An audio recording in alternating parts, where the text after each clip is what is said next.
Hello everyone, welcome back to Floki's Models. Before we jump into the build, I want to take a minute or two to announce that I now have shop cards for my subscribers. If you want one of these, just shoot me an email with your mailing address to flokimodels@gmail.com. I'll put the email address down in the description so you can just copy paste it from there, and I'll drop you one of these in the mail as soon as I can. I also want to take a minute and give a big thanks to Doug Hensley at Hensley Hobbies. Doug, I appreciate the card and the kind words on the back. Now you take it easy now. And I also want to thank Skip at Skip-O-Matic's Model Mania.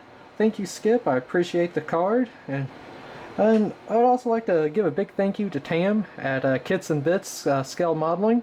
Thank you, Tam, for all the encouragement that you've been giving me.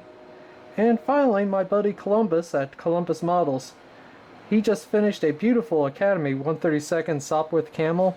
He's got about 90 some subs right now, so go over and check out his channel. I'll put a link to everyone's that I've mentioned down in the description. So now let's jump into today's build.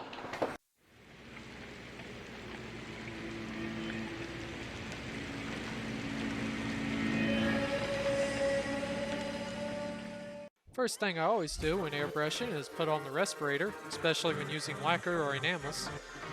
To start, I'm using Tamiya XF52 Flat Earth mixed with XF10 Flat Brown, at a ratio of 2 parts Flat Earth to 1 part Flat Brown. And this is also mixed 1:1 with Mr. Leveling Thinner. I'll use this mixture to base coat all the leather parts.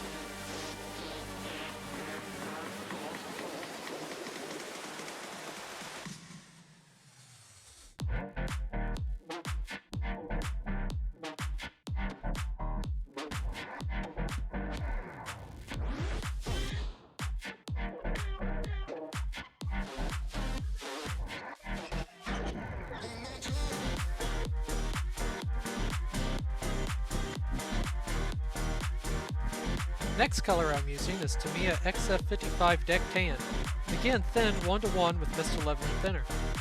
I'll use this color to base coat the crew bench and the gunner's jump seat.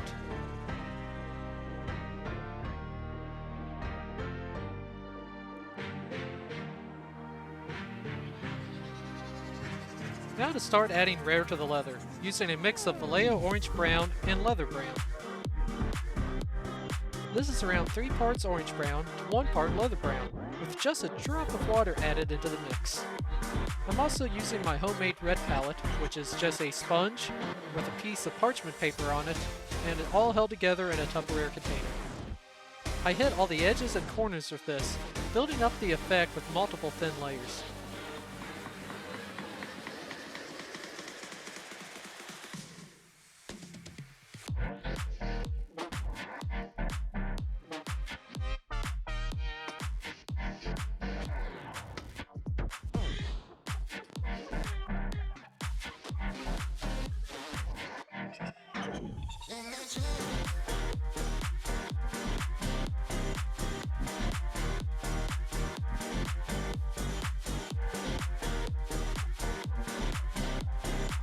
Kinda hard to tell, but the effect is starting to show. This is an AIT 30 Sable brush. It's probably about 3 years old now, and it's not in the best of shape, but you can use the crease of your hand to try to keep the tip sharp. The next color I'm going to be using is Vallejo Desert Yellow. I put a piece of sponge into my locking tweezers and dab it into the paint, then unload most of it onto a piece of paper towel. Then essentially we do the same thing as sponge chipping, but we're distressing leather here instead of, adding wear to a metal surface. I think a dark yellow color works the best for this step. I start out by focusing on all the corners and edges.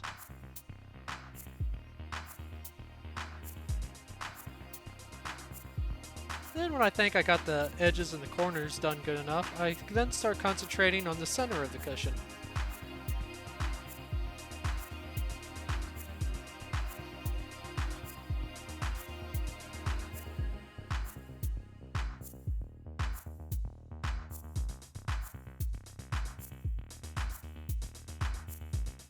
And here's where it's at this stage.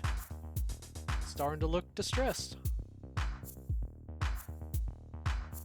Next, I got out this really old 15-0 sable brush. Then taking just a touch of paint on the tip of the brush to create scratches in the leather. Just lightly glide over the surface.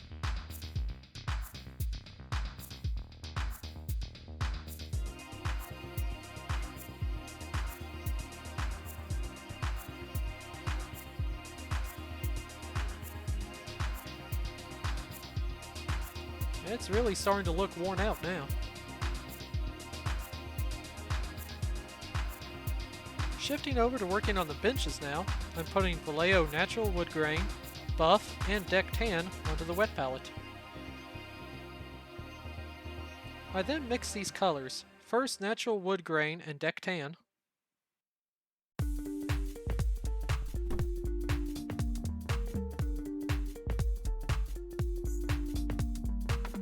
and then buff with the natural wood grain. I have no idea what ratio I ended up with, I just kept going till it looked right. I then use these colors and shades to randomly paint in the different planks.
It might be looking ugly now, but when we get to the oil paints, it will tie it all together.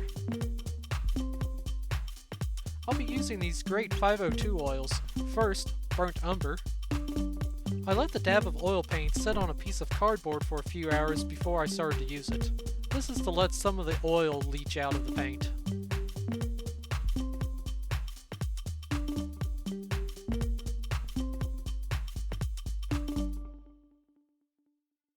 First, I'm going to make a filter using this VMS Oil Expert Enhancing Medium. This is the first time trying it, and I'm really happy with how it works.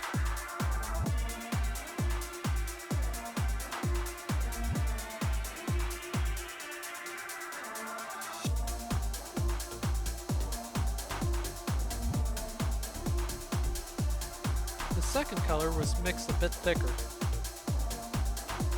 Starting with the lighter of the two, the burnt umber, I apply it over the entire bench.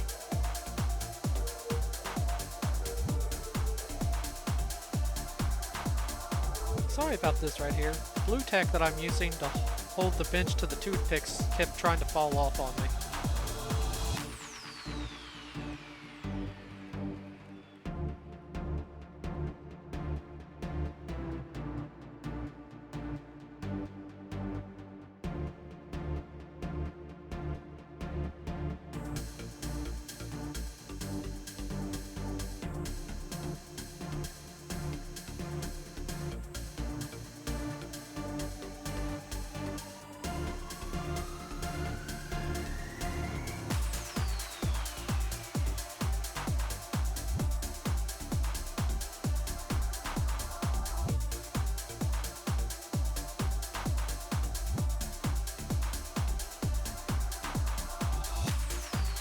Then taking the darker color, I try to work it into the wood grain and between the planks.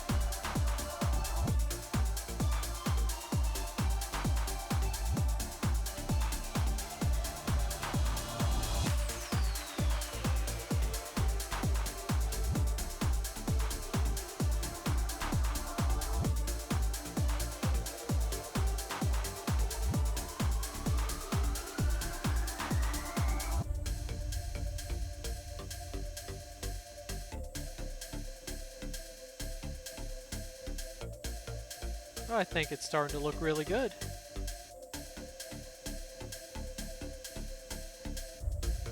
Now let's move on to the leather, using the same two paints.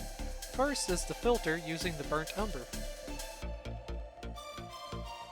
Again, I'm going to apply this to the entire leather cushion.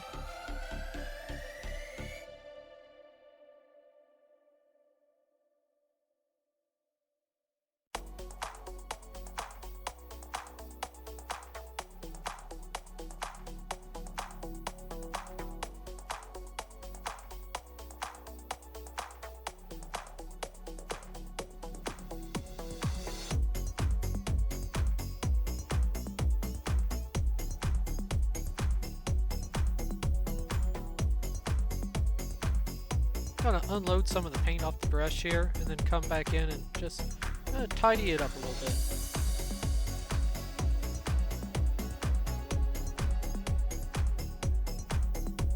I'm then going to take the darker color and blend it into the center of the cushion.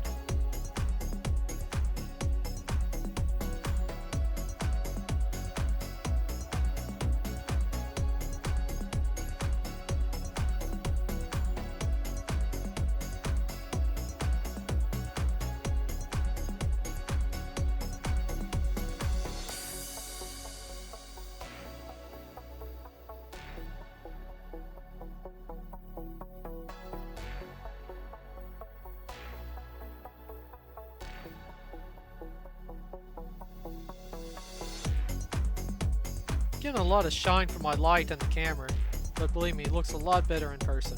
It'll look even better when it's dry. After this dried out after several hours, I hit it with a coat of Mr. Super Clear Flat. Alright, let's take a look at all the finished parts. First, the leather cushion. I think it has a nice worn look to it.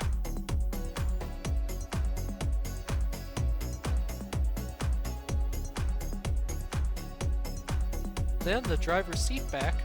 Too bad it would be mostly hidden, but it is good practice.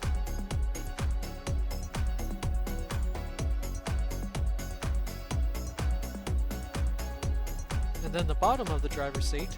Again, too bad it would be barely visible in the end.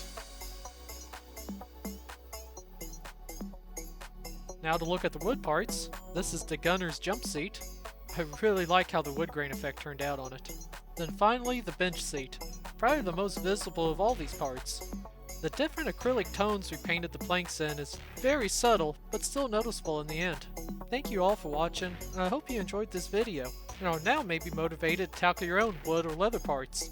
If so, give it a like, subscribe if you haven't already, and leave me a comment, let me know what you think about this video.